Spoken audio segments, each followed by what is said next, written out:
الحمدللہ رب العالمین والعاقبۃ للمتقین والصلاة والسلام علی رسولہ النبی الکریم اما بعد اعوذ باللہ من الشیطان الرجیم بسم اللہ الرحمن الرحیم وما ينطق عن الهوى ان هو الا وحی یوحی صدق اللہ مولانا العظیم۔ صدر مجلس، برادران مکرم، خواہران محترم، میں سب سے پہلے پاکستان اسلامک میڈیکل ایسوسی ایشن یعنی پیما کا شکر گزار ہوں کہ انہوں نے مجھے آج ایک ایسے موضوع پر گفتگو کرنے کی سعادت فراہم کی ہے جو موضوع اپنی نوعیت کے لحاظ سے، اپنی اہمیت کے لحاظ سے، اپنی ضرورت کے لحاظ سے، اپنے شرعی مطالبات کے لحاظ سے پورے انسانی علوم کے اندر ایک ممتاز اور منفرد حیثیت رکھتا ہے۔ اس دنیا کے اندر علوم و فنون کی ایک مستقل داستان ہے جس میں فزیولوجیکل سائنسز ہیں، کاسمولوجیکل سائنسز ہیں، لینگویج سائنسز ہیں، سوشل سائنسز ہیں، اب اس کے بعد انفارمیشن سائنسز ہیں، اور ان سائنسز کی دنیا کے اندر ہر صدی اور ہر عشرے کے اندر کچھ اضافے ہوتے چلے جا رہے ہیں۔ سائنسز کی اور علوم کی اس دنیا کے اندر جس علم کے حوالے سے مجھے آپ سے بات کرنا ہے، اس علم کو صرف علم نہیں ہے بلکہ علوم کے لفظ کے ساتھ یاد کیا جاتا ہے۔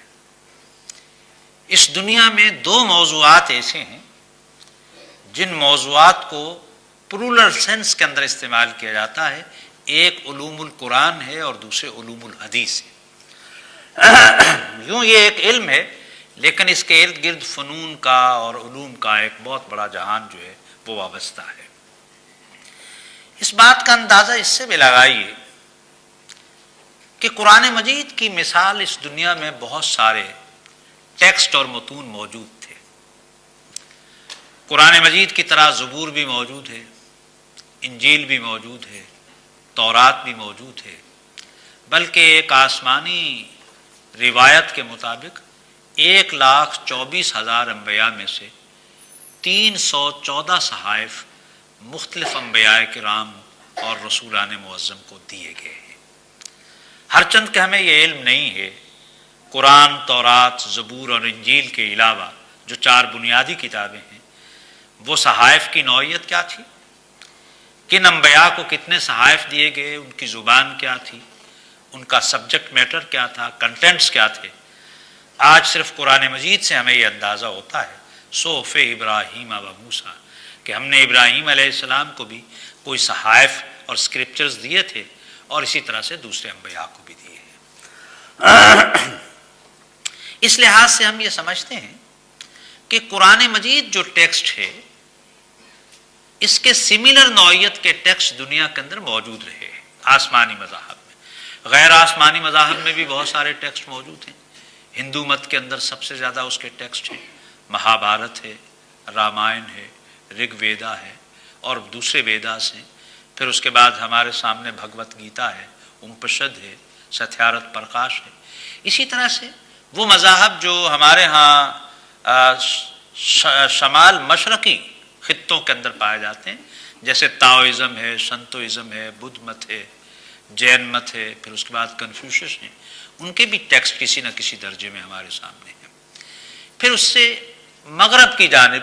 شمال مغرب کی جانب کچھ سلطنتیں ایسی تھیں جن کے ہاں بھی کچھ ٹیکسٹ ملتے ہیں، جیسے ہمارے ہاں ایران کے اندر زرتشت کے نام سے، مانی کے نام سے، مزدک کے نام سے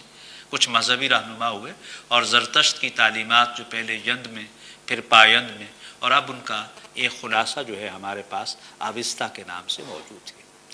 یوں آسمانی اور غیر آسمانی مذاہب کا ایک بہت بڑا سلسلہ ہے جو دنیا کے اندر پھیلا ہوا ہے۔ لیکن ان سارے علوم کے اندر جس چیز کو میں علم حدیث کہتا ہوں اس کی انفرادیت ہے کہ اس کی مثال تاریخ انسانی میں اس سے پہلے کوئی علم موجود نہیں تھا. حتیٰ کہ آسمانی مذاہب کی جو بڑی سے بڑی شخصیتیں ہیں ان کے بارے میں بھی ان کے احوال زندگی، ان کے ارشادات، ان کی زندگی کا پورا خاکہ، ان کی تعلیمات کی پوری تفصیل وہ ہمارے سامنے موجود نہیں ہے. مسیح علیہ السلام کو تو صرف عیسائی دنیا مانتی ہے یا مسلمان اپنے عقیدے کے اعتبار سے ان سے ایک عقیدت اور محبت کا جذبہ رکھتے ہیں. مسیح علیہ السلام کی 33 سالہ زندگی جو ہے اس کی کہیں تفصیلات موجود نہیں ہیں، اور اگر تفصیلات موجود ہیں تو انسائکلوپیڈیا بریٹانیکا کے اندر جو جیزس کا آرٹیکل ہے اس کے اندر وہ لکھتے ہیں کہ آخری 3 سال جو ان کی زندگی کے انتہائی مصیبت اور شدت کے سال تھے، جس میں ایک یہودی عدالت کے اندر خوفناک قسم کے مقدمے کا وہ سامنا کر رہے تھے، اس کی کچھ تفصیلات ملتی ہیں. لیکن آرٹیکل کا رائٹر کہتا ہے انصاف کی بات تو یہ ہے کہ آخری 50 دن ان کی 33 سالہ اس دنیاوی زندگی کے جو آخری 50 دن ہیں اس کی تفصیلات زیادہ مکمل شکل میں ہمارے سامنے ہیں. اب ان کی جو باتیں ہمارے سامنے ہیں جن کو ہم اناجیل کہتے ہیں، 4 اناجیل اربع ہیں جس کو ہم نیو ٹیسٹمنٹ بھی کہتے ہیں، عہد نامہ جدید بھی کہتے ہیں، ان سب اناجیل کے جو مرتب ہیں وہ مسیح علیہ السلام کی زندگی میں موجود نہیں تھے. اس کے 5 صدی کے بعد اس کو لکھا جاتا رہا اور ان کی آپس میں کنٹرڈکشنز بھی ہیں. لیکن لے دے کے بہت اگر آپ کوشش کریں، میں نے بھی اس کو پڑھنے کی کوشش کی، تو 200 سے 250 کے قریب وہ باتیں ملتی ہیں جو مسیح علیہ السلام کے جن کو ارشادات کہا جا سکتا ہے یا جو ان کی تعلیمات کے ساتھ براہ راست تعلق رکھنے والی چیزیں ہیں. ریپیٹیشن اس کے علاوہ موجود ہے. لیکن کیا کسی آسمانی کتاب کے اندر جو وحی کی نوعیت کی کتاب ہو اس میں کسی شخص کے شخصی ارشادات اور اس کے اقوال اور فرامین کی جسٹیفیکیشن اور گنجائش کہاں ہے؟ اس مسئلے کو ہم ابھی یہاں پر نہیں رکھتے. مسیح علیہ السلام سے پہلے ایک جلیل القدر پیغمبر ہمارے سامنے جو صاحب شریعت پیغمبر تھے جنہیں ہم موسیٰ علیہ السلام کے نام سے جانتے ہیں. 120 سالہ زندگی انہوں نے اس دنیا کے اندر وہ گزاری. اس 120 سالہ زندگی کے اندر تورات کے نام سے، جس کے معنی ہی عبرانی زبان میں قانون کے ہوتے ہیں، انجیل کے معنی خوشخبری کے ہوتے ہیں، اس تورات کے اندر خود ان کی زندگی وفات کے بعد کے واقعات شامل ہیں. اب آپ ذرا خود اندازہ لگائیے کہ جس کتاب کے اندر کسی شخصیت کی زندگی کے بعد کے بھی واقعات شامل ہوں، کیا اس کے الہامی اور منزل من اللہ ہونے کے بارے میں ہم کس قدر وہ چیز پیدا کر سکتے ہیں. لیکن اس کتاب کے اندر بھی یا تالمود کے اندر بھی ان کی شخصی زندگی کو بہت بڑی تفصیلات ہمارے سامنے نہیں ہیں. آپ یہ بتانا آپ کے لیے بڑا مشکل ہوگا کہ آپ کی شخصی زندگی کیا تھی، خاندانی، ماں سوائے اس کے کہ قرآن مجید نے اور دوسری کتابوں نے اس کا ایک ہلکا سا حیولہ پیدا کیا. لیکن آج سے 4000 سال پہلے ایک ایسے پیغمبر ہیں جو تینوں جو سلسلہ ہے یہودیت کا، عیسائیت کا اور اسلام کا، اس کی مشترکہ عقیدت کا وہ مرکز ہے. میری مراد سیدنا ابراہیم علیہ السلام سے. یہ تینوں مذاہب ان سے محبت رکھتے ہیں اور اسلامی تعلیمات کا ایک بہت بڑا حصہ ایسا ہے جو شریعت ابراہیمی کے ساتھ تعلق رکھتا ہے. ہماری عبادات میں، ہمارے معاملات میں، ہمارے عرف میں، ہماری معاشرتی زندگی میں آج بھی بہت ساری نوعیت ایسی ہے کہ جو سیدنا ابراہیم کے ساتھ تعلق رکھتی ہے. لیکن میں پورے اعتماد کے ساتھ اور پوری تحقیق کے ساتھ عرض کرنا چاہتا ہوں کہ تینوں مذاہب کی ساری تعلیمات کے باوجود سیدنا ابراہیم علیہ السلام کا جو لائف سکیچ ہمارے سامنے آتا ہے یا ان کی تعلیمات کی جو تفصیل ہے وہ رسول اللہ صلی اللہ علیہ وسلم کی حیات طیبہ اور آپ کے احکامات اور ارشادات سے اس کا لاکھواں حصہ بھی نہیں. اس سے آپ اندازہ لگا سکتے ہیں کہ رسول اللہ صلی اللہ علیہ وسلم کی آمد کے موقع پر مذاہب کی دنیا میں صورتحال کیا تھی. مذاہب ختم ہو چکے تھے، تعلیمات ختم ہو چکی تھی، حتیٰ کہ وہ زبانیں بھی مردہ ہو رہی تھیں کہ جن کے اندر کہ ان کتابوں کو پیش کیا جاتا تھا. یہ ایک الگ بات ہے، میں اس کا اعتراف کروں گا کہ 50 سال کی محنت شاقہ کے بعد اسرائیل نے اس مردہ عبرانی زبان کو نہ صرف زندہ کیا بلکہ اسے ایک علمی زبان کی حیثیت آج دی ہے۔ انہوں نے زبان کو تو زندہ کیا لیکن وہ تورات کا ٹیکسٹ زندہ نہیں کر سکے، اس کو ریوائیو نہیں کر سکے، اس کو پیش کرنے سے آج بھی وہ قاصر ہے۔ اس لحاظ سے رسول اللہ صلی اللہ علیہ وسلم کی حیات طیبہ جو ہے وہ ہمارے لیے ایک عجیب و غریب قسم کے انداز میں ہمارے سامنے آتی ہے۔ تاریخ انسانی کی بے پناہ شخصیتیں ہیں۔ ایک زمانے میں ٹامس کارلائل کا نام آپ کے ذہنوں میں ہوگا، انہوں نے ہیرو اینڈ ہیرو ورشپ کے نام سے ایک کتاب لکھی تھی، اور انسانی معاشرے میں جتنے ہیروز ہو سکتے تھے، بادشاہ ایک ہیرو ہوتا ہے، سپہ سالار ایک ہیرو ہوتا ہے، شاعر ایک ہیرو ہوتا ہے، فلسفی ایک ہیرو ہوتا ہے، اس طرح نبوت کو بھی انہوں نے ایک ہیرو کے طور پر اس کی ججمنٹ کی۔ تو انہوں نے ہیرو ایز اے پروفٹ کو بھی لیا، تو اس میں وہ دیکھتے ہیں، اور اس کا اگرچہ یہ کوئی بہت مثبت لیکچر نہیں ہے لیکن اس کا جو ایک پازیٹیو پہلو ہمارے سامنے آتا ہے کہ تاریخ انسانی کے اندر، نبوت کے اندر اگر کوئی کردار اپنی تمام تر تفصیلات کے ساتھ ہمارے سامنے موجود ہے، جو دن کی روشنی کی طرح ہمارے سامنے موجود ہے، جس کو یورپین اور اورینٹلسٹ لکھتے ہیں کہ ڈے لائٹ کی طرح اس کی ڈیٹیلز ہمارے سامنے موجود ہیں، وہ صرف رسول اللہ صلی اللہ علیہ وسلم کے علاوہ کوئی اور دوسرا موجود نہیں ہے۔ قرآن مجید میں تو قرآن نے کہا کہ انا نحن نزلنا الذکر وانا لہ لحافظون، کہ ہم نے اس کو اتارا ہے اور ہم ہی اس کی حفاظت کرنے والے موجود ہیں۔ اب اس قرآن مجید کو اگر پڑھا جائے تو قرآن مجید کا ایک بہت بڑا لزوم جو ہے وہ اس کے ساتھ ہمارے سامنے موجود ہے۔ قرآن مجید کی 20 آیات ایسی ہیں جو اس بات کا تقاضا کرتی ہیں کہ قرآن مجید کے نظریے کو، اس کے احکام کو، اس کی تعلیمات کو،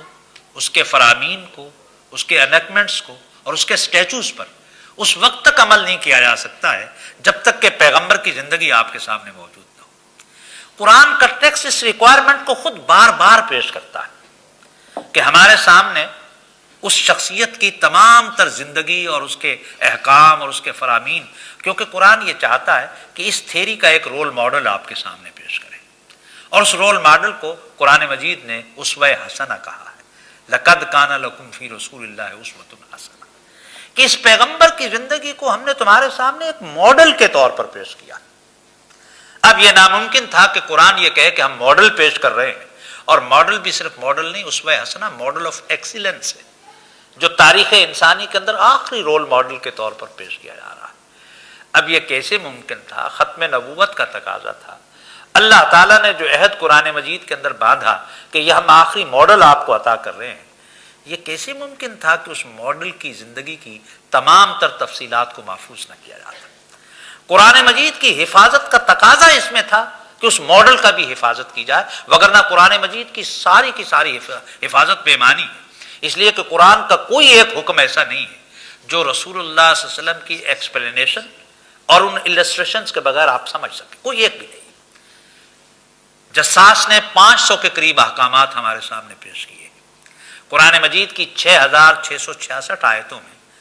500 کے قریب ایسی آیات ہیں کہ جن کے اندر احکام پیش کیے ہیں، جنہیں آپ ڈوز اور ڈونٹس کہہ سکتے ہیں، حلال اور حرام کہہ سکتے ہیں، معروف اور منکر کہہ سکتے ہیں، خبائث اور طیبات کہہ سکتے ہیں۔ ان 500 احکامات کی عملی صورت حال کیا ہوگی وہ اس وقت تک سامنے نہیں آتی ہے جب تک کہ رسول اللہ صلی اللہ علیہ وسلم کی حیات طیبہ سے ان کے عمل کی ایک پوری تصویر ہمارے سامنے نہ کی جائے۔ تو قرآن جو ہے وہ خود پیاسا ہے، تشنگی محسوس کرتا ہے، اس لیے کہ وہ لوگ جنہوں نے حدیث کے بغیر یا رسول اللہ صلی اللہ علیہ وسلم کی سنت کے بغیر قرآن کو سمجھنے کی کوشش کی ہے، تاریخ کے اندر انہوں نے ہمیشہ ٹھوکریں کھائی ہیں اور ان کی عقل کوئی واضح نقشہ ہمارے سامنے پیش نہیں کر سکی ہے۔ تو اس لیے میں عرض کرتا ہوں کہ خود قرآن مجید کے مطالعے کا تقاضا یہ ہے، اس کے احکام کی فنی ضرورت اس بات کا تقاضا کرتی ہے کہ اس شخصیت کے احوال کو، اس کے اعمال کو، اس کے افعال کو، اس کی حرکات کو، اس کے خصائل کو، اس کے شمائل کو، ہر چیز کو ہمارے سامنے محفوظ رکھا جائے۔ بلکہ قرآن مجید کی ایک آیت بڑی عجیب ہے کہ انبیاء کے زمانوں میں یہ ایک رواج رہا ہے کہ اس زمانے کے معاشرے اور امتیں ان سے ان کی الوہیت کے لیے مطالبہ کرتی تھیں کہ آپ کو ہمیں معجزہ دکھائیں، اپنی کوئی کرامت دکھائیں تاکہ ہم آپ کی نبوت کے قائل ہو سکیں۔ رسول اللہ صلی اللہ علیہ وسلم سے بھی تاریخ انبیاء کے ان تقاضوں کی طرح یہ تقاضا کیا گیا، اور آپ چاہتے تو یہ تقاضا پورا ہو سکتا تھا،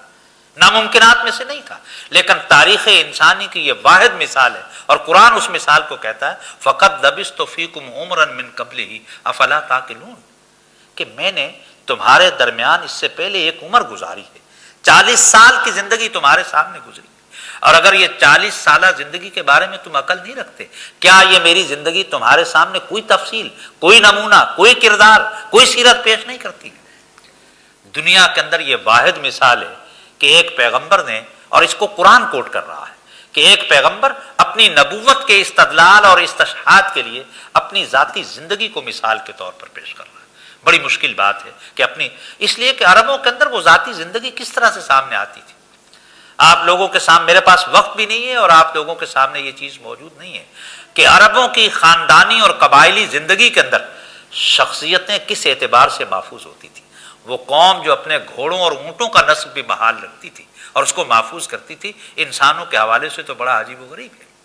اسلام سے پہلے حجاز اور عرب کی ہی ٹیریٹری کے اندر ایک چیز ملتی ہے جسے ہم ایام العرب کہتے ہیں۔ ایام العرب کے معنی یہ ہیں کہ ان کے ہاں جنگیں ہوتی تھیں، قبائل کے درمیان کشمکش ہوتی تھی، ان کے ہاں میلے ہوتے تھے، ثقافتی مراکز ہوتے تھے، ان میں بڑے لوگوں کے قصائد پڑھے جاتے تھے، ان میں مختلف قسم کی ثقافتی سرگرمیاں جاری رہتی تھی، اور ان سب کا ریکارڈ جو تھا وہ لکھا ہوا نہیں، ان کے حافظوں میں اور وسطارہ موجود تھا۔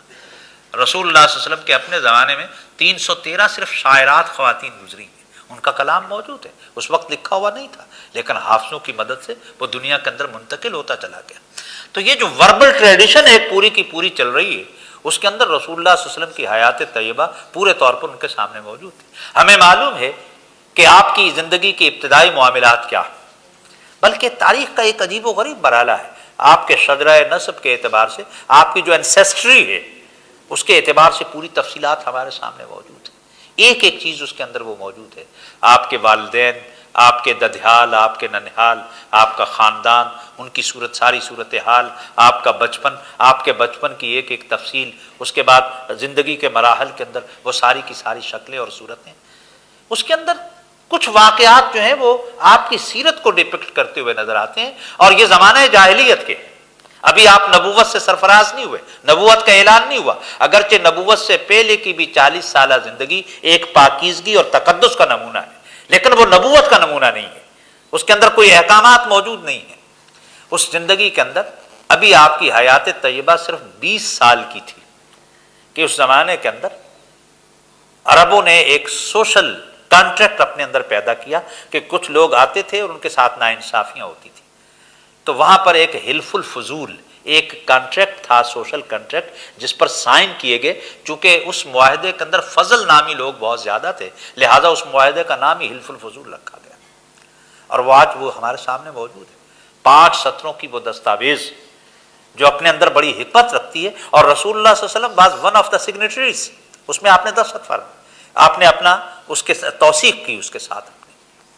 اس کے بعد پھر یہ دیکھتے ہیں کہ نبوت سے 5 سال پہلے کی زندگی کے اندر پھر آپ کا ایک مرحلہ ہمارے سامنے آتا ہے جب حجر اسود کی تنصیب کا موقع آتا ہے، اور اس میں آپ کی حکیمانہ زندگی کا ایک رول ہمارے سامنے آتا ہے۔ اس سے پہلے آپ ایک بین الاقوامی، بین القبائلی تجارت کرتے ہوئے دکھائی دیتے ہیں، اور اس تجارت کے اندر مکہ سے نکل کر شام اور عراق کے علاقوں کی طرف آپ کے اسفار ہمارے سامنے موجود ہیں۔ ان اسفار کے اندر آپ کا کردار سامنے آتا ہے، اور اسی کردار سے متاثر ہونے کے نتیجے سیدہ خدیجہ رضی اللہ تعالیٰ عنہ، جو آپ کے نکاح میں آنے سے پہلے 2 دفعہ بیوہ ہو چکی تھی، اور دونوں مرتبہ ان کی اولاد تھی، اور ان سے شادی کے بہت سارے لوگ خواہش مند تھے، لیکن عرب کے اس شخصیت کے ساتھ وہ محض کردار اور سیرت کی وجہ سے ایک تعلق جو ہے وہ پورا پیدا ہوتا ہے۔ آپ اس زمانے کے اندر لوگوں کا، یعنی ایک ذاتی طور پر لوگوں کی ایمانتوں کا، بینکنگ سٹائل تو اس زمانے کے اندر موجود نہیں تھا، لیکن شخصی اعتبار سے وہ شخص جو کسی کی ایمانتوں کی بہترین حفاظت کر سکتا ہے، وہ ہمارے سامنے وہ موجود ہے کہ کس طرح سے آپ پر وہ اعتماد کیا جاتا تھا۔ عرض یہ کرنا چاہتا ہوں کہ نہ صرف نبوت کے بعد کی زندگی تو ایک عجیب و غریب کرشمہ ہے، نبوت سے پہلے کا جو 40 سالہ ریکارڈ ہے وہ بھی آج ہمارے سامنے پورے طور پر موجود ہے، اور اس پر سینکڑوں کتابیں جو ہیں وہ لکھی جا چکی ہیں۔ اب نبوت کے بعد ہمارے سامنے بہت ساری چیزیں جو ہیں وہ آنا شروع کر دیتی ہیں۔ اب اس تعلق کے حوالے سے کئی ایک چیزیں جو ہیں وہ آتی ہیں، اور اس میں جو بات میں آپ سے عرض کرنا چاہتا ہوں کہ قرآن مجید نے سب سے پہلی وحی کے اندر جو لفظ اقرا سے شروع ہوتی ہے، اس کی تیسری ہی آیت میں الذی علم بالقلم کا ذکر کیا کہ یہ وہ علم ہے جسے قلم کے ذریعے سے محفوظ کیا جائے گا. اور پھر ایک اور وحی میں کہا گیا نون والقلم وما یسطرون، وہ قلم کی قسم کھائی گئی ہے جو کہ لکھتی بھی ہے. پھر اس کے بعد کہا گیا حل یستوی الاعمی والبصیر، کیا آنکھیں رکھنے والے اور آنکھیں نہ رکھنے والے یہ اور برابر ہو سکتے ہیں؟ حل یستوی الذین یعلمون والذین لا یعلمون، کیا علم رکھنے والے اور علم نہ رکھنے والے برابر ہو سکتے ہیں؟ ایک علم کا، ایک تحریر کا، ایک کتابت کا، بلکہ کہا گیا کہ آپس میں لین دین کرو تو قید کتابت میں لاؤ، اس پر شہادت اور وٹنس جو ہے اس پر وہ تم اس پر قائم کرو. اس اعتبار سے رسول اللہ صلی اللہ علیہ وسلم کی جو تہذیب ہے وہ ایک طرح سے تحریر کی اور نگارش کی ایک تہذیب ہے. ول ڈوران نے، جس نے 10 والیوم کے اندر ہسٹری آف سیولائزیشن لکھی ہے، اور ہماری ہر اچھی لائبریری کے اندر ول ڈوران کی وہ ہسٹری آف سیولائزیشن موجود ہے، اس کے اندر وہ والیوم جو ایج آف فیتھ کے نام سے موجود ہے، اس کے اندر وہ سٹارٹ یہاں سے کرتا ہے what to say the grandeur of that prophet who has said that the ink of the scholar is holier than the drop of the blood of the martyr. وہ اس سے آغاز کرتا ہے کہ اس تہذیب کو کیا کہا جائے کہ جس کے پیغمبر صلی اللہ علیہ وسلم کا یہ فرمان ہے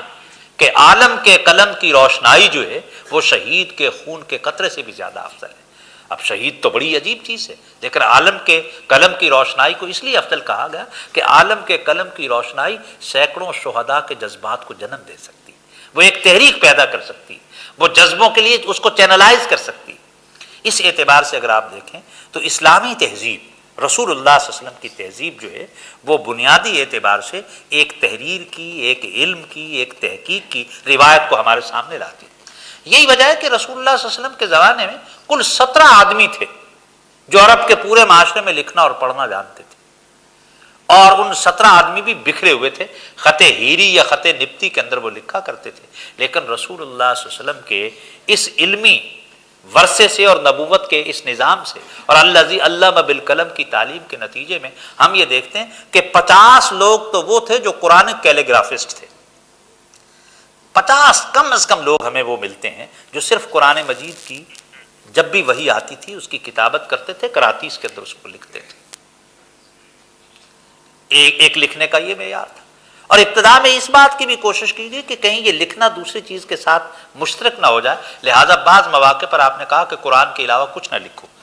اس لیے نہیں کہ اور لکھا. لیکن بعد میں جب یہ سارا سلسلہ مرتب ہوا تو آپ نے خود حکم دیا کہ اور چیزوں کو لکھا جایا کرے. اس لحاظ سے رسول اللہ صلی اللہ علیہ وسلم کی حیات طیبہ کے اندر ان چیزوں کو باقاعدہ لکھنے کا ایک پورے کا پورا عمل جو ہے وہ ہمارے سامنے آتا ہے. میں ایک اعتراض کو آپ کے سامنے رکھتے ہوئے اپنی بات کو اور آگے بڑھانے کی کوشش کروں گا. آج یہ اعتراض یہ کیا جاتا ہے کہ یہ جو حدیث کا علم آج ہمارے سامنے پیش کیا جا رہا ہے یہ تو کہیں 300 سال بعد جا کر کہیں مرتب ہوا. اب ایک ایسا علم، ایک ایسا ٹیکسٹ، ایک ایسا متن جسے 300 سال بعد جا کر یعنی مرتب کیا جائے، وہ اس لائق ہے کہ اس پر اعتماد کیا جائے؟ بظاہر اس اعتراض کے اندر بہت ویٹیج اور بہت وزن دکھائی دیتا ہے، لیکن حقیقت اور تحقیق کی دنیا میں اس کا کوئی وزن موجود نہیں ہے. ہم یہ دیکھتے ہیں کہ رسول اللہ صلی اللہ علیہ وسلم نے باقاعدہ اپنے زمانے کے اندر قرآن مجید کے علاوہ جو تحریریں تھیں اسلامی ریاست کی، احکام کی، اتنی کثرت کے ساتھ موجود ہیں کہ جب اس کا مطالعہ کیا جائے تو ایک عجیب و غریب قسم کی صورتحال ہمارے سامنے آتی ہے. اس کی تفصیل کا موقع نہیں، صرف اتنی بات آپ کے سامنے چند اشارات آپ کو دیتا ہوں. رسول اللہ صلی اللہ علیہ وسلم نے قرآن کے علاوہ اپنی 23 سالہ زندگی کے اندر جو ڈاکومنٹیشن ہے وہ کس قدر ہے. بلکہ ایک جملہ یہ کہوں گا، رسول اللہ صلی اللہ علیہ وسلم کی پوری حیات طیبہ ایک ڈاکومنٹڈ لائف ہے. ان کی زندگی کا کوئی پہلو ایسا نہیں ہے جو ڈاکومنٹ کے ساتھ تعلق نہ رکھتا. اور ڈاکومنٹ کیا ہوتا ہے لیگل اعتبار سے اس کو جاننا چاہیے کہ وہ چیز جو ایک تحریری مسودے کی شکل کے اندر موجود ہے، وہ تحریری طور پر ہمارے سامنے موجود ہے. آپ نے اگر مکہ کے لوگوں کی ایذار آسانیوں کی وجہ سے اگر اپنے ساتھیوں کو ایتھوپیا اور حبشہ کے اندر، ایبیسینیا کے اندر نجاشی کے پاس بھیجا تو جعفر طیار کو خط دیا اور وہ خط اس کو بھیجا گیا. یہ خط جا رہا ہے. اس کے بعد ہم یہ دیکھتے ہیں کہ رسول اللہ صلی اللہ علیہ وسلم مدینہ کے اندر جاتے ہیں اور مدینہ جانے سے پہلے راستے کے اندر موجود ہیں، اور عرب کی تاریخ کا سب سے بڑے انعام کا اعلان کیا گیا کہ جو آپ کو زندہ یا خدا نخواستہ نعوذ باللہ آپ کو مردہ شکل کے اندر گرفتار کرے گا، اس کو عرب کے 100 سرخ اونٹ انعام میں دیے جائیں گے۔ آپ کو اندازہ نہیں ہے کہ صحرائی زندگی کے اندر ایک سرخ اونٹ کی کیا قدر و قیمت تھی اور 100 سرخ اونٹوں کی کیا نوعیت ہو سکتی۔ اس زندگی اور موت کے سفر کے دوران بہت سارے لوگ لالچ کے اندر آپ کا تعاقب کرتے ہیں، ان میں سے ایک شخص دور تک اور دیر تک تعاقب کرتا ہوا آگے بڑھتا ہے، اور وہ سراقہ بن مالک ہے، لیکن وہ محسوس کرتا ہے کہ ان کا تعاقب میں نہیں کیا جا سکتا ہے، لہذا اس موقع پر وہ امان طلب کرتا ہے۔ رسول اللہ صلی اللہ علیہ وسلم اس کو امان عطا کرتے ہیں، لیکن وہ کہتا ہے کہ نہیں، یہ گارنٹی اور یہ امان نامہ مجھے لکھ کر دیا جائے۔ رسول اللہ صلی اللہ علیہ وسلم خود تحریر لکھ نہیں سکتے، سیدنا ابو بکر صدیق کے پاس کوئی سامان نوشت و خوان موجود نہیں ہے۔ عامر بن فہیرہ رضی اللہ تعالیٰ عنہ جو صدیق اکبر کے خادم تھے، وہ سارا دن کی خبریں اکٹھی کر کے شام کو پہنچتے تھے، وہ آئے اور اتفاق سے ان کے پاس کاغذ اس زمانے کا جو پارچمنٹ ہوتے تھے اور لکھنے کا سامان موجود تھا۔ رسول اللہ صلی اللہ علیہ وسلم نے ہجرت کے سفر کی اس پریشانی کے دوران بھی وہ امان نامہ لکھا ہوا سراقہ بن مالک کو عطا کیا۔ اور اس کے بعد جب آپ مدینہ میں پہنچتے ہیں تو مدینہ میں 4 مربع کلومیٹر کا علاقہ ہے جو رسول اللہ صلی اللہ علیہ وسلم کے پاس تھا، اور اس 4 مربع کلومیٹر کے علاقے کے اندر اوس بھی تھے، خزرج بھی تھے، اور یہود کے 3 قبیلے بنو قریظہ، بنو قینقاع اور بنو نذیر بھی تھے۔ اس کے اندر مہاجرین کی بھی ایک تعداد تھی جو کہ 300 کے قریب افراد موجود تھے، مقامی انصار تھے۔ یہ ایک کاسموپولیٹن سٹی تھی، یوں سمجھیے کہ ایک چھوٹا سا کراچی تھا جس میں مختلف مذاہب، مختلف زبانیں، مختلف تہذیبیں، مختلف قسم کے لوگ موجود تھے۔ اس کاسموپولیٹن سٹی کے اندر جو یثرب اور مدینہ اس زمانے کا کاسموپولیٹن سٹی تھا، اس کے اندر رسول اللہ صلی اللہ علیہ وسلم نے ایک تحریر جو ہے جسے first return constitution of the world کہا جاتا ہے، تاریخ انسانی میں اس سے پہلے کسی ریاست یا سٹی اسٹیٹ کے لیے کبھی کوئی دستور نہیں لکھوایا گیا تھا۔ رسول اللہ صلی اللہ علیہ وسلم نے اس دستور کو لکھوایا، وولہاؤزن نے اس کا انگریزی میں ترجمہ کیا ہے، 54 دفعات پر وہ مشتمل ہے، 54 آرٹیکلز ہیں اس کے، اور ان 54 آرٹیکلز کے اندر آدھے تو آرٹیکلز بلیورز کے لیے، مسلمانوں کے لیے، اور ریمیننگ جو ہیں وہ سارے کے سارے نان بلیورز کے لیے، جو یہود تھے، عیسائی تھے یا دوسرے طبقات سے تعلق رکھتے تھے۔ یہ دستاویز لکھی گئی اور رسول اللہ صلی اللہ علیہ وسلم نے لکھوائی ہے، اور اس پر دوسرے لوگوں نے دستخط کیے ہیں، اور بنو قریظہ نے جب اس کانسٹیٹیوشنل ایگریمنٹ کے ساتھ ڈس ایگریمنٹ شو کیا تو ان کے خلاف پھر جہاد کیا گیا اور ان کو سزا بھی ملی۔ یہ کانسٹیٹیوشن بھی لکھوایا گیا۔ اس کے بعد ہم یہ دیکھتے ہیں کہ رسول اللہ صلی اللہ علیہ وسلم نے کئی ایک مواقع پر بڑی عجیب و غریب قسم کی دستاویزات لکھوائی ہیں۔ تمیم داری رضی اللہ تعالیٰ عنہ یہ شام سے علاقے سے تعلق رکھتے تھے اور جہازران قبیلے کے آدمی تھے۔ ان کو جب یہ اندازہ ہوا کہ قرآن مجید کی برکت سے اور جو اللہ تعالیٰ کی طرف سے بہت بشارتیں ہیں، یہ تو رومیوں کی اور بازنطینیوں کی جو بیزنٹائن سیولائزیشن ہے، یہ تو سلطنت بڑی جلدی مسلمانوں کے پاس آ جائے گی۔ وہ رسول اللہ صلی اللہ علیہ وسلم سے عرض کرتے ہیں کہ جب یہ روم کا علاقہ جو شام کو زمانے میں روم کہتے ہیں، جو آج سیریا ہے، اب تو وہ جورسڈکشن نہیں ہے، یوں سمجھیے لبنان، اردن اور یہ شام وغیرہ کے علاقوں کا یہ بیزنٹینی سلطنت جو تھی اس کا مرکز تھا، ہرقل روم اس زمانے میں موجود تھا۔ رسول اللہ صلی اللہ علیہ وسلم کے پاس آئے اور کہنے لگے کہ مجھے یقین ہے کہ روما کی سلطنت بڑی جلد مسلمانوں کے قبضے میں آ جائے گی، تو جب یہ قبضے میں آ جائے تو میرے آبا و اجداد کے علاقے جو ہم سے چھین لیے گئے ہیں، وہ مطروم اور خبرون کے علاقے جو ہے وہ مجھے عطا کیے جائیں۔ رسول اللہ صلی اللہ علیہ وسلم مسکراتے ہوئے پہلا گفٹ ڈیڈ اور ہبہ نامہ تمیم داری رضی اللہ تعالیٰ عنہ کو لکھ کر دیتے۔ بخاری شریف کے مطالعے سے اندازہ ہوتا ہے کہ رسول اللہ صلی اللہ علیہ وسلم نے مختلف مواقع پر اپنے سینسز، مردم شماریاں بھی کروائی، اور ایک موقع پر تو 1500 افراد کے نام لکھے گئے، کیا صلاحیت ہے، انہیں کس قبیلے سے تعلق رکھتے ہیں، اور ایک موقع پر اور بھی مردم شماری ہوئی۔ یہ سینسز بھی اسلامک اسٹیٹ کے اندر رسول اللہ صلی اللہ علیہ وسلم باقاعدہ کروا رہے تھے، اور یہ چیزیں لکھی جا رہی تھی۔ آپ نے مسجد نبوی کے اندر جو اپنا فسکل پالیسی کے تحت پہلا بیت المال یا اسٹیٹ بینک قائم کیا، اس کا پری آڈٹ رپورٹ اور پوسٹ آڈٹ رپورٹ دونوں موجود تھے۔ کیا چیز ریونیو کہاں سے آ رہا ہے اور کہاں پر وہ خرچ کیا جا رہا ہے۔ ایسا نہیں ہے کہ جناب جیسے آج کل ہمارے ہاں، میں نام نہیں لیتا، پتہ ہی نہیں چلتا ہے کہ رقم کہاں سے آتی ہے اور کہاں خرچ ہوتی ہے۔ اس کا پری آڈٹ بھی تھا اور اس کا پوسٹ آڈٹ بھی تھا۔ کن لوگوں کو کیا رقم ملتی ہے، چمڑے کی پٹیوں پر ان کے نام لکھے ہوتے تھے کہ فلاں شخص کو، یہ بھی تحریری طور پر وہ موجود تھا۔ رسول اللہ صلی اللہ علیہ وسلم جو فیصلے کرتے تھے وہ بھی لکھے ہوتے تھے. 533 مقدمات جن کی نوعیت فوجداری بھی ہے، دیوانی بھی ہے، تجارتی بھی ہے، انٹرنیشنل لا کے تحت بھی ہے، وہ جنگوں کے بعد کے معاملات کے حوالے سے بھی ہے. ان سارے فیصلوں کو مرتب کیا گیا اور وہ لکھے، اور یہ فیصلے رسول اللہ صلی اللہ علیہ وسلم نے کیے ہیں. ابن الطلاء اجلسی نے ان کو جمع کیا. ہمارے دوست ڈاکٹر ضیاء الرحمن اعظمی جو آج کل مدینہ میں ہیں، ہندوؤں سے مسلمان ہوئے، انہوں نے اس کو ازہر میں، جامعہ ازہر میں ایڈٹ کیا، اور وہ حدیث کے 35 سال تک مدینہ کے اندر وہ پروفیسر رہے حدیث کے. ان کا بھی ذکر شاید ابھی کسی اور موقع پر بھی آئے گا. یہ بھی ساری چیزیں لکھی جا رہی تھی. اس کے علاوہ اور بڑی چیزیں عجیب و غریب ہیں. 14 معاہدات آپ نے لکھے، اور یہ سب معاہدہ کہتے ہیں اسے جسے لکھا جائے. صلح حدیبیہ کا تو نام آپ نے سن رکھا ہے. یہ صلح حدیبیہ لکھا گیا، اس پر ڈسکشنز ہوئی، نیگوشیشنز ہوئی، اور یہ لکھا جا رہا تھا. اس کے بعد آخری معاہدہ جو 14واں ہے وہ نجران کی کرسچن اسٹیٹ کے ساتھ لکھا گیا کہ یہ اس کا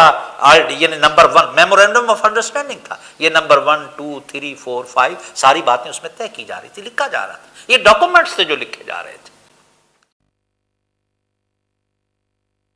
اس کے بعد ہم یہ دیکھتے ہیں کہ پہلا جو معاہدہ ہے وہ تو قبیلہ جوہنیہ سے لکھا گیا، اور ہمارے دوست جو چند سال پہلے تک مکہ کے چیف جسٹس تھے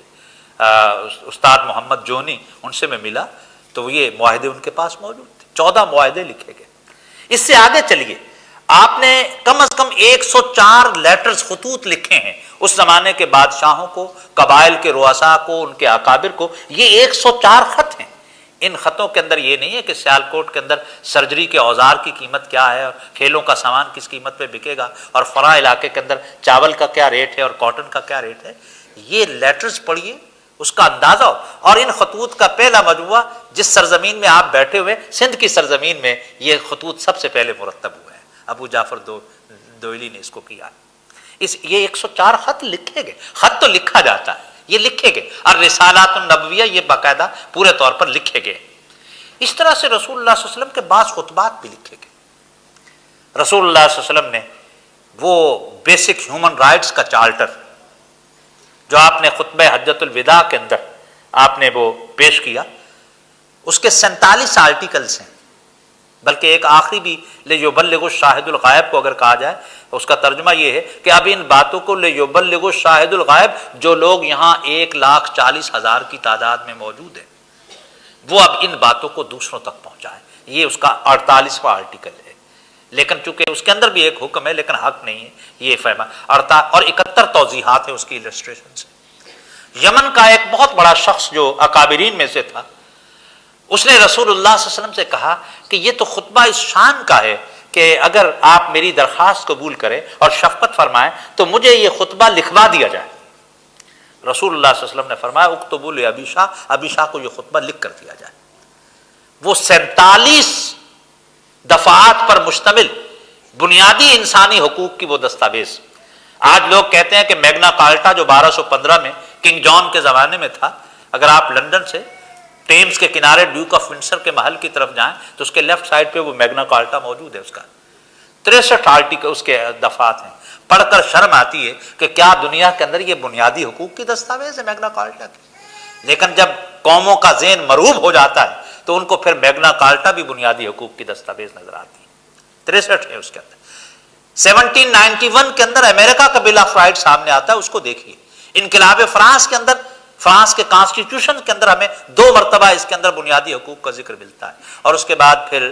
10 دسمبر 1948 کو اقوام متحدہ کا 30 نکات پر مشتمل بھی بنیادی حقوق کا وہ دستاویز نظر آتی ہے.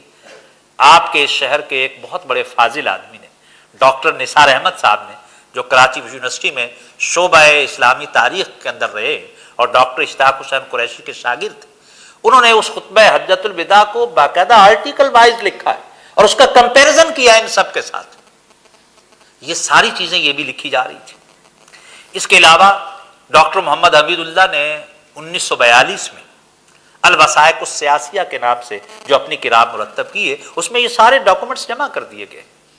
یہ ساری چیزیں لکھی جا رہی تھی. اس کے علاوہ اور بہت کچھ لکھا جا رہا تھا. رسول اللہ صلی اللہ علیہ وسلم کی ایک مشکل ایسی تھی جس مشکل کو کسی مرد نے نہیں پہچانا. صحابہ میں سے کوئی جان ہی نہیں سکا کہ آپ کی کوئی دقت ہے. ایک خاتون نے اس چیز کو پہچانا کہ میرے پیغمبر صلی اللہ علیہ وسلم ایک خاص مشکل کے اندر مبتلا ہے، اور وہ مشکل یہ تھی کہ آپ کے پاس جب بھی مہمان آتے تھے اور کثرت کے ساتھ آتے تھے، آپ کو خود جانا پڑتا تھا کیونکہ کوئی میل ممبر آپ کے علاوہ گھر میں موجود نہیں تھا، لہذا تواضع کے لیے، خدمت کے لیے بار بار آنے جانے میں آپ کو زحمت ہوتی تھی۔ ایک خاتون نے محسوس کیا کہ میرے پیغمبر کو اپنی زندگی کے اندر یہ مشکل ہے، وہ گھر گئی اور اپنے 9-10 سالہ بیٹے کو اپنی انگلی سے لگا کر لائی اور فرمایا کہ میرے بیٹے کو گھریلو خدمت کے لیے قبول کر لیجئے، اور ساتھ خوشی سے کہا کہ یہ میرا بیٹا لکھنا پڑھنا بھی جانتا ہے۔ تاریخ کے اندر اس بچے کا نام انس بن مالک رضی اللہ تعالیٰ عنہ۔ لیکن انس بن مالک کی جو خوبی اس موقع پر میں بیان کرنا چاہتا ہوں، رسول اللہ صلی اللہ علیہ وسلم نے دیکھا کہ انس گھر میں بیٹھے کچھ لکھ رہے ہیں،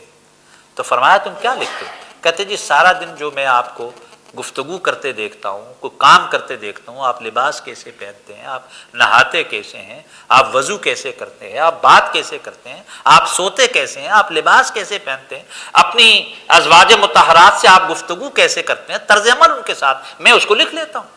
فرمایا تم بچے ہو، 9-10 سال کی عمر کا بچہ ہوتا ہے، لہذا تمہارے لکھنے کے اندر کوئی کوتاہی ہو سکتی ہے، کوئی آبزرویشنل مسٹیک ہو سکتی ہے، لہذا جو کچھ تم لکھا کرو وہ مجھے سنا دیا کرو تاکہ اگر اس کے اندر کوئی غلطی ہے تو اس کی تصحیح کر دی جائے۔ انس بن مالک ان خوش نصیبوں کے اندر شامل ہیں جس کی لکھی ہوئی چیزوں کی تصحیح اور اس کا کوریجنڈم اور اس کا کوریکشن خود رسول اللہ صلی اللہ علیہ وسلم نے کروایا۔ اس اعتبار سے یہ ساری چیزیں اب آپ اندازہ لگاتے جائیے کہ وہ حضرات جو یہ فرماتے ہیں کہ یہ 300 سال بعد جا کر چیزیں لکھی گئی، یہ چیزیں کیا ہیں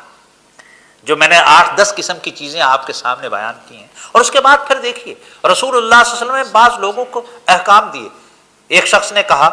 عبداللہ بن عامر بن عاص رضی اللہ تعالیٰ عنہ ہیں، کہ وہ ہر وقت لکھتے رہتے تھے۔ لوگوں نے اعتراض کیا کہ کبھی رسول اللہ صلی اللہ علیہ وسلم غصے کی حالت میں ہوتے ہیں، کبھی کسی موڈ میں ہوتے ہیں، اور تم ہر وقت کی چیز لکھتے رہتے ہو۔ جب کئی لوگوں نے ان کو کہا تو انہیں نفسیاتی طور پر دباؤ میں انہوں نے محسوس کیا کہ واقعی میں کوئی غلطی کام نہ کر رہا ہوں۔ وہ رسول اللہ صلی اللہ علیہ وسلم کے پاس حاضر ہوئے اور عرض کیا کہ یا رسول اللہ، میرے ساتھی ہر وقت آپ کی باتوں کو جو میں نوٹنگ کرتا ہوں اس نوٹنگ پر انہیں بہت زیادہ اعتراض ہے۔ آپ نے اس موقع پر فرمایا، اس رب کی قسم جس کے ہاتھ میں محمد الرسول اللہ کی جان ہے، ان 2 ہونٹوں سے حق کے علاوہ کبھی کچھ نہیں نکلتا، لہذا تم لکھتے رہا کرو۔ لہذا ان کا جو صحیفہ صادقہ ہے جو ان کے پاس رہا، پھر ان کے بیٹے کے پاس رہا، پھر ان کے پوتے کے پاس رہا، پھر اس کے بیٹے کے پاس رہا، اور پھر اس کے آگے چلا، اور مسند امام احمد بن حنبل جو 3ویں صدی ہجری میں کوڈیفائڈ ہوئی، اس کے اندر وہ 1500 حدیث پوری کی پوری جو لکھی ہوئی تھی وہ ساری اس میں آ کر شامل ہوتی۔ اور یہ ذہن میں رکھ لیجئے، رسول اللہ صلی اللہ علیہ وسلم کے زمانے میں 50 صحابہ کے پاس لکھی ہوئی حدیثوں کے مجموعے تھے، ان کو صحیفہ کہتے ہیں۔ اصطلاح میں اور ٹرم میں صحابی نے جن حدیثوں کو لکھا ہوا ہو اس کو باقاعدہ صحیفہ کہتے ہیں،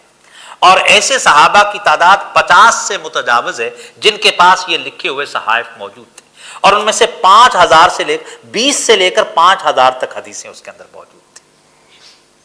اسی طرح سے صحیفہ صادقہ ہے۔ ابو ہریرہ رضی اللہ تعالیٰ عنہ کا تو عجیب و غریب معاملہ ہے، لیکن مستشرقین کے قربان جائیے، انہوں نے تو یہ بھی دعویٰ کر دیا کہ ابو ہریرہ نامی کوئی تاریخ کے اندر کردار کبھی گزرا ہی نہیں ہے۔ ایک عجیب و غریب قسم کی کشمکش انہوں نے اپنے حوالے سے پیدا کی۔ حضرت ابو ہریرہ رضی اللہ تعالیٰ عنہ جو یمن سے تعلق رکھتے تھے، یہ کچھ 3.5-4 سال پہلے مسلمان ہوئے رسول اللہ صلی اللہ علیہ وسلم کے وصال سے، اور ہمہ وقتی وہی موجود ہوتے تھے، یعنی فل ٹائمر تھے وہ۔ اس میں ان کا بورڈنگ سسٹم بھی اصحاب صفہ کے ساتھ موجود تھا۔ 5000 سے متجاوز حدیثیں انہوں نے لکھی، اور وہ ان کے ایک صندوق کے اندر وہ ساری کی ساری لکھی ہوئی حدیثیں ایک صندوق میں موجود رہتی تھی۔ جس زمانے میں ہمارے سامنے یہ مروان بنتا ہے، تو مروان نے جب مدینہ کے گورنر ہوئے تو انہوں نے ابو ہریرہ سے کچھ حدیثیں سنی، اور ساتھ پیچھے پشت پہ اپنے کاتب سے کہا کہ جو کچھ یہ بولتے جائیں تم اسے لکھتے جاؤ۔ اس نے حدیثیں وہ لکھ لی۔ مروان دوبارہ جب آئے تو انہوں نے کہا، ہو میرے پاس تو وہ حدیثیں گم ہو گئی ہیں جو آپ نے سنائی تھیں، کیا ممکن ہے کہ آپ دوبارہ ان کو بیان کر دیں؟ آپ نے کہا میں بیان کرتا ہوں، اور کاتب سے کہا کہ جب یہ بیان کر رہے ہوں تو تم کمپیریزن کرتے چلے جاؤ کہ کہیں کوئی فرق تو نہیں ہے۔ وہ انہوں نے ساری حدیثیں ان کے سامنے بیان کی، اور کمپیریزن کے بعد پتہ چلا کہ کوئی ایک چیز بھی ایسی نہیں ہے کہ جو اس کے اندر مسنگ موجود ہو۔ ڈاکٹر MM اعظمی نے جو آکسفورڈ یونیورسٹی کے اندر انہوں نے اپنا PhD کیا، اسٹڈیز ان ارلی حدیث لٹریچر پر ان کا تھیسس ہے۔ اس سے پہلے ایک PhD کا تھیسس کلکتہ سے ہوا، زبیر صدیقی نے کیا، بڑا زبردست قسم کا وہ تھیسس ہے انگریزی زبان میں، اور ڈاکٹر اعظمی کا بھی انگریزی زبان میں تھیسس ہے، عربی میں بھی ترجمہ ہوگا. اس اسٹڈیز ان ارلی حدیث لٹریچر میں حدیث کی کوڈیفیکیشن سے پہلے کا جو منظر نامہ ہے اس میں ایک ایک کر کے انہوں نے تفصیل دی ہے کہ کتنے صحابہ کے پاس یہ حدیث لکھی ہوئی موجود تھی. اور ان صحابہ کے بعد پھر ہمارے سامنے یہ بھی آتا ہے کہ صحابہ کے 48 کے قریب انہوں نے مرتب شدہ مجموعوں کا ذکر کیا ہے، اور تابعین کے 250 مجموعوں کا ذکر کیا ہے. اور یہ بھی کرونالوجی آپ کے سامنے رہنا چاہیے کہ آخری صحابی جو دنیا سے رخصت ہوا ہے وہ 110 ہجری میں ہوا، لیکن 110 ہجری سے پہلے ایک خلیفہ آپ کا ایسا گزرا ہے جس نے اسٹیٹ کی سطح پر ان ساری احادیث کو مرتب کرانے کی کوشش کی، اور وہ حضرت عمر بن عبدالعزیز رحمۃ اللہ علیہ ہے، جو 99 سے لے کر 101 ہجری تک ان کا وہ دور ہے. یہ 99 سے 101 ہجری تک انہوں نے یہ حکم دیا کہ عالم اسلام کے جتنے بھی مراکز ہیں، کیونکہ اس زمانے تک 65 لاکھ مربع میل پر مسلمانوں کی حکومت تھی. رسول اللہ صلی اللہ علیہ وسلم کے زمانے میں 12 لاکھ مربع میل، عمر فاروق رضی اللہ تعالیٰ عنہ کے زمانے میں 26 لاکھ مربع میل، عہد عثمانی اور عہد علوی کے آخر میں 45 لاکھ مربع میل، اور اموی حکومت کے خاتمے تک 65 لاکھ مربع میل کی ٹیریٹوریل جورسڈکشن. اور حدیثوں صحابہ پھیلے ہوئے تھے. صحابہ تو آپ کے بلوچستان تک بھی آئے، 25 صحابہ عہد فاروقی میں بلوچستان آئے اور پھر واپس نہیں گئے، وہ وہیں پر دفن ہوئے. پنجگور کے نام سے آج بھی جو قصبہ موجود ہے اس لیے اس کو پنجگور کہتے ہیں کہ 5 صحابہ وہاں پر موجود. ڈیرہ اسماعیل خان تک پہنچے، اور پھر ٹرکی تک اور ماور النار کہاں کہاں تک وہ پہنچے. 1.5 لاکھ صحابہ میں سے صرف 10,000 صحابہ جو ہے وہ حجاز کے اندر مدفون ہے، باقی 1,40,000 اس 65 لاکھ مربع میل میں پھیل گئے. اور جہاں جہاں وہ گئے ان کے آثار، ان کے بیانات جو ہیں وہ ان کے سامنے وہ موجود رہے. تو لہٰذا یہ سارے ذخیرے کو جمع کیا گیا اور وہ ذخیرہ بھی ہمارے سامنے آیا. اب ایک چیز جو اور ہمارے سامنے آتی ہے وہ بڑی دلچسپ ہے کہ رسول اللہ صلی اللہ علیہ وسلم کی قرآن تو ایک ہی طریقے سے موجود تھا کہ اس کو لکھا گیا اور اس کو پڑھا گیا. رسول اللہ صلی اللہ علیہ وسلم کے حدیث کا ذخیرہ جو ہے وہ کئی طرح سے مرتب ہوا. ایک طریقہ اس میں لکھنے کا تھا، لیکن ایک اس سے بڑا طریقہ ہے جسے ہم تعامل مدینہ کہتے ہیں.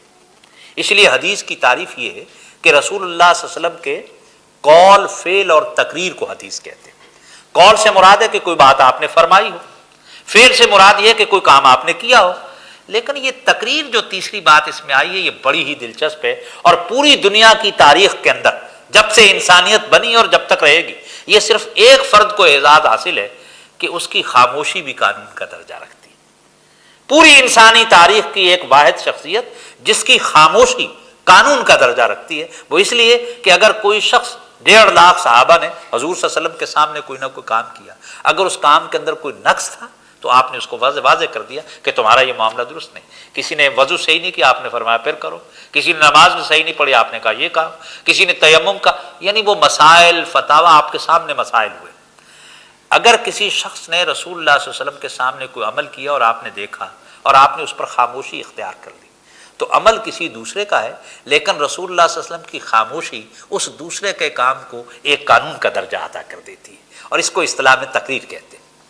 اس سے صحابہ کا عمل جو ہے اس کو اثر کہتے ہیں، اس کی تاثیر سے صحابہ کے آثار اور اخبار اس میں بنے. یہی وجہ ہے کہ صحابہ کے تعامل کو بھی حدیث کا ایک بہت بڑا حصہ قرار دیا جاتا ہے، اس لیے کہ وہ ریسیپینٹ تھے، براہ راست وہ وصول کر رہے تھے رسول اللہ صلی اللہ علیہ وسلم. اب میں آپ سے سامنے یہ عرض کرنا چاہتا ہوں کہ 1.5 لاکھ صحابہ نے رسول اللہ صلی اللہ علیہ وسلم کو اپنی آنکھوں سے، کانوں سے سنا اور آنکھوں سے دیکھا ہے آپ کو.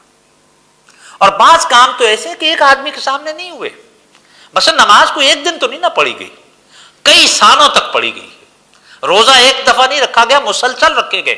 حج البتہ رسول اللہ صلی اللہ علیہ وسلم کی زندگی میں پہلی اور آخری دفعہ ہوا، لیکن 1,40,000 لوگوں نے آپ کے ساتھ حج کیا ہے. زکوٰۃ کا نظام موجود تھا، عدالت کا نظام موجود تھا، بیت المال کا نظام موجود تھا، نکاح، طلاق، خلا، یہ سارے مسائل موجود تھے، ہر چیز موجود، اور عملاً ایک پریکٹس سامنے آ رہی تھی. رسول اللہ صلی اللہ علیہ وسلم نے محض قرآن آیا اور لوگوں کو نہیں دے دیا، اس قرآن کے مطابق ایک معاشرے کو ڈھالا. اور یہ اس لیے تھا کہ قرآن مجید کا اس پر تقاضا تھا وَمَا آتَاكُمُ الرَّسُولُ فَخُذُوهُ وَمَا نَهَاكُمْ عَنْهُ فَانْتَهُوا. تقاضا یہ تھا قانون. دستوری طور پر قرآن یہ کہتا ہے کہ پیغمبر صلی اللہ علیہ وسلم جو چیز تمہیں دے رہے ہیں مضبوطی سے پکڑو، اور جس چیز سے منع کر رہے ہیں اس سے آپ رک جاؤ. اور پیغمبر صلی اللہ علیہ وسلم کی زندگی میں یہ بات کہے گی وما کان للمؤمن ولا للمؤمنۃ اذا قضى الله ورسوله امرا ان يكون لهم الخيرة من امرهم ومن يعص الله ورسوله فقد ضل ضلالا مبینا، کہ کسی مومن مرد اور عورت کے لیے یہ لائق نہیں ہے، اس کو یہ حق نہیں ہے کہ جب اللہ اور اس کا رسول کسی بات کا فیصلہ کر دیں تو پھر اپنے معاملے میں خود فیصلہ کرنے کا اختیار رہے، اور جو کوئی اللہ اور اس کے رسول کی نافرمانی کرے گا وہ کھلی گمراہی میں چلا جائے گا۔ پھر اسی طرح سے یا ایھا الذین آمنوا اطیعوا اللہ واطیعوا الرسول واولی الامر منکم فإن تنازعتم فی شیء فردوہ الی اللہ والرسول ان کنتم تؤمنون باللہ، کہ ایمان والو اللہ اور اس کے رسول اور وہ لوگ جو اللہ اور اس کے رسول کی اطاعت کا نمونہ اور اولی الامر ان کی اطاعت کرو۔ اور اگر تمہاری زندگی میں کسی پہلو پر کوئی ڈاؤٹس پیدا ہو جائے، کنٹروورسی پیدا ہو جائے، اختلاف پیدا ہو جائے، کوئی تنازع جنم میں لے لے، تو اس کو حل کرنے کا طریقہ یہ ہے کہ اللہ اور اس کے رسول کی طرف رجوع کرو۔ قرآن کہہ رہا اللہ کی طرف تو رجوع قرآن مجید ہے، رسول کی طرف کیسے رجوع کریں گے؟ اور کیا یہ قرآن صرف رسول اللہ صلی اللہ علیہ وسلم کی زندگی کے لیے آیا یا قیامت تک کے لیے؟ اور اگر قیامت تک کے لیے، جس کا اعلان خود قرآن کے اندر موجود ہے الیوم اکملت لکم دینکم واتممت علیکم نعمتی ورضیت لکم الاسلام دینا، تو پھر پیغمبر صلی اللہ علیہ وسلم کی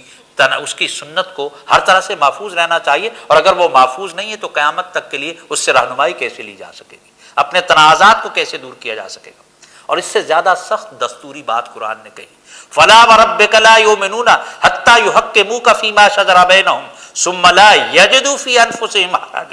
حرجا مما قضیت ویسلموا تسلیما۔ سورہ النساء کی آیت 65 میں تو ایسی بات کہی گئی کہ نہیں اے محمد، تمہارے رب کی قسم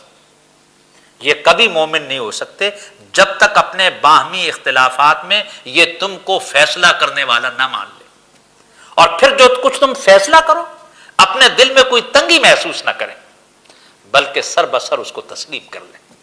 یہ کانسٹیٹیوشنل کلازز ہے قرآن مجید کی کہ پیغمبر کی زندگی جو ہے، اس کا فرمان جو ہے، اس کی جو پریکٹس ہے، اس کا جو عملی صورتحال ہے، وہ کس انداز میں لوگوں کے سامنے آ سکتی ہے۔ اب میں یہ عرض کرنا چاہتا ہوں کہ یہ جو رسول اللہ صلی اللہ علیہ وسلم نے صرف لوگوں کو باتیں بتائی نہیں، 1.5 لاکھ صحابہ کی ایک عملی تربیت کی۔ آپ اپنے میڈیکل کالجز کے اندر 3-4 سال پہلے پڑھتے ہیں، آخری سال کے اندر آپ کو وارڈز کے اندر بھیج دیا جاتا ہے کہ جو آپ نے تھیریز پڑھی ہیں اب پریکٹیکلی دیکھیے کہ پیشنٹس جو مختلف انداز کے پیشنٹس ہیں ان کے اندر جا کر دیکھیے کہ کیسے اپلائی ہوتا ہے یہ سارا کچھ، اور پھر اس کے بعد آپ کو ایک ہاؤس جاب سے گزرنا پڑتا ہے، اور اس پروسیس کے ساتھ کیوں کہ آپ کی تھیری جو سائنٹیفک ہے جب تک کہیں جا کر وہ اپلائی نہیں ہوتی ہے وہ تھیری ہی رہے گی، اس کا وہ علم ساؤنڈ نالج نہیں بن سکتی۔ رسول اللہ صلی اللہ علیہ وسلم کو جو تھیریز دی گئیں اس کا پریکٹیکل پورا معاشرہ تھا، اور پیغمبر صلی اللہ علیہ وسلم کو کہا گیا 3 کام آپ کو کہے گئے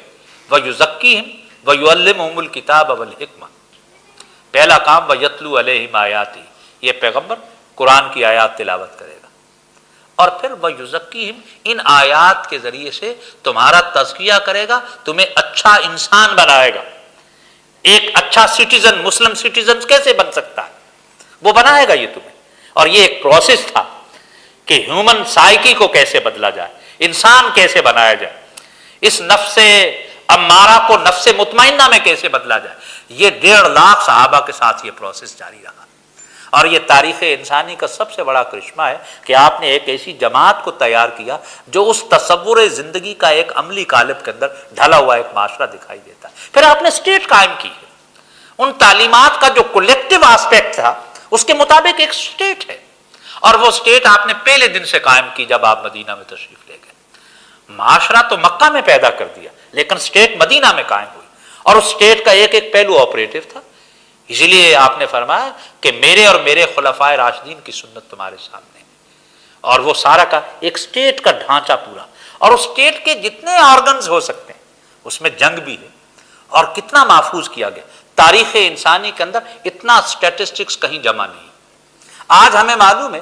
کہ رسول اللہ صلی اللہ علیہ وسلم کتنی جنگوں میں شامل ہوئے، کل جنگیں 82 تھیں، آپ 28 میں شامل ہوئے، 54 میں کس شخص کو بھیجا، کتنے لوگوں کو بھیجا، کتنے شریک ہوئے، مسلمان کسی ایک غزوے میں کتنے شہید ہوئے، 82 جنگوں میں کل 259 شہید ہوئے، ان کا ریکارڈ ہے۔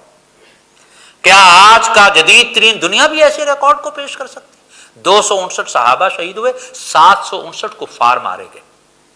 6564 دشمن کے قیدی بنائے گئے، ان میں سے 6347 کو انسٹنٹلی فوری طور پر رہا کر دیا گیا، 217 کو نہیں کیا گیا، ان 217 میں سے صرف 2 کو قتل کیا گیا، اور وہ پرزنرز آف وارز کی حیثیت سے نہیں، آؤٹ لا کرمنلز کی وجہ سے، عقبہ بن ابی موجد اور کعب بن اشرف۔ ایک ایک چیز لکھی ہوئی، انسانی تاریخ کے اندر کوئی اس قدر کمپریہنسو انداز کے اندر وہ پورا ریکارڈ پیش نہیں کر سکتا۔ جنگ کے دوران کیا ہوا، جنگ کے بعد کیا ہوا، کس جنگ میں کتنی بکریاں، کتنے اونٹ اور گھوڑے غنیمت میں آئے، کس جنگ کے اندر کتنا نقصان ہوا، کتنے لوگوں کے بازو کٹے، کتنے کے سر پر ضرب آئے، کسی کا پاؤں کاٹا گیا، کتنے لوگوں کو پورا کفن ملا، کتنوں کو ایک ایک چیز ڈاکومنٹیشن سیرت پوری۔ اسی لیے ڈاکٹر اسپرنگر نے صحیح کہا تھا، اور یہ ڈاکٹر اسپرنگر آسٹریلین اسکالر تھا